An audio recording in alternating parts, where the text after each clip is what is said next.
Good morning, Professor and classmates of IUTSO. I'm Jose Sanchez, and I'm very pleased to be speaking to you today about how harmful are social networks. It's true that it's one of the main tools nowadays for human beings, and of course, especially with millennials, because it has become a revolution of our century. When I was a child, I used to do researches without internet, where lots of people were used to it. And I was getting ready to approve a test. I remember that I didn't have any internet, nor access to internet, because I live in the suburbs, which meant that if I wanted to do some research, I had to read an old and dusty book every time. Sometimes I had the whole desk full of books only for one research. Doesn't it sound crazy? But even though almost all my classmates had access to the internet, not all of them were prepared for the test, which allowed me to think that because many people are using different social medias while trying to capitalize on its importance without knowing its advantages or disadvantages, they could fail in life for misunderstanding how social networks work. From there, here's a quote of mine that starts as social networks are harmful today because not everybody takes advantage of it as they should. Social networks are popular as Cristiano Ronaldo is in soccer and rapidly growing knowledge as an elderly gets wiser with the pass of the year. Interaction outlet, which in fact if you are mature enough for using it, you might be fine because it's where people feel free to express themselves and furthermore to gain information. But in the other hand, if you are the opposite, which means not mature enough, here's where the nightmare may begin. Why? Because besides all the useful and beautiful information we might get, there are also some disadvantages of social networks, such as security hack, fake profile, cyberbullying, and also time consuming. You might be aware of security hacking. What I'm saying is that per every 5 people, 3 of them have been hacked once at some point during their whole life. Why does it happen? Because you are giving sensitive personal information into your account. For example, Facebook, and if someone hacks your Facebook account, you are done. And you can be a victim of identity. Then, if hacked, someone could use your name for external purposes without even asking for your permission, which for most of the people will be as give me liberty or give me death. You might be aware of fake profiles.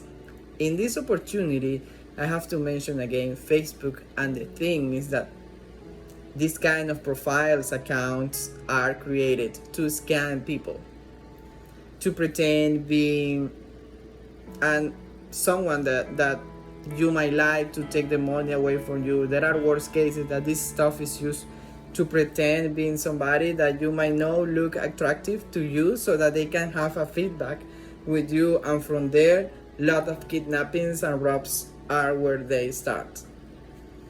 You might be aware of cyberbullying. It consists of sending messages, emails, rumors sent by posting on social network sites, videos, websites, or fake pictures to embarrass offending somebody. This happens a lot today, especially with racists and gender equality, etc. And finally, for sure, you might be aware of time consuming. This stuff happens to the majority of us, which sometimes instead of doing our job, we waste valuable time using social media channels such as Instagram, Facebook, TikTok, etc. In brief, networks are super helpful, but only if you have acquired knowledge on how to use it. In the other hand, it could be a nightmare for anybody if you don't understand how it works. There's nothing to be ashamed if you haven't gotten any experience on networks, but it is your responsibility to understand how the day-to-day works.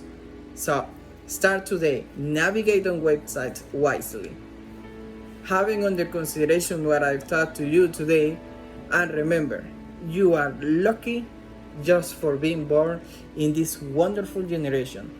Take advantage of it. So, having all this previous knowledge, even Mr. Bean wouldn't make many mistakes. I hope you too. Thanks.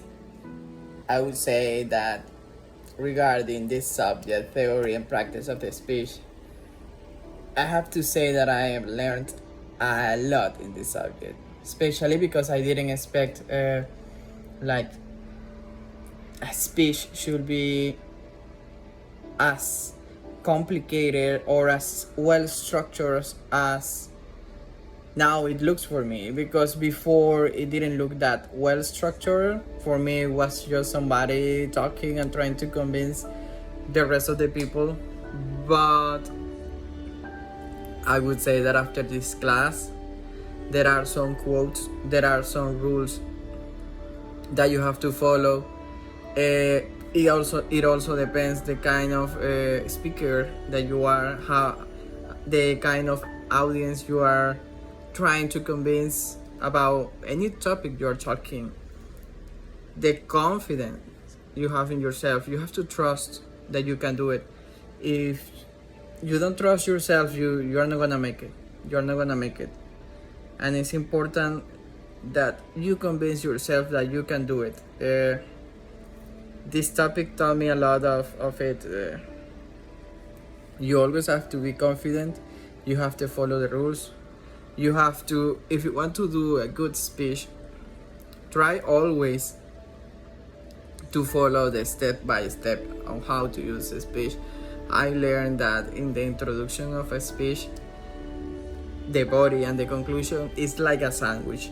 So the bread is the 10%, which is the introduction. Then you have the meat, which is like the 70 or 70%, 80% of the sandwich, and then at the bottom you have the other 10 or 20%, which is the other part of the bread.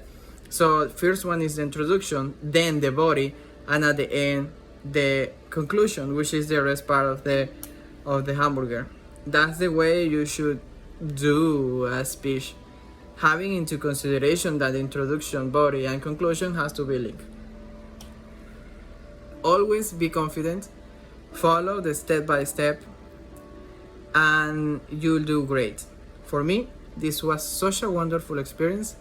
I think that now I have improving a lot, and well, I'm looking forward to do the thesis, to do an exposition in front of my professor, so that I can show to them all the skills I got during this trimester. Thank you very much. This was Jose Sanchez, ID number 26,449,263. See you until next time. Bye.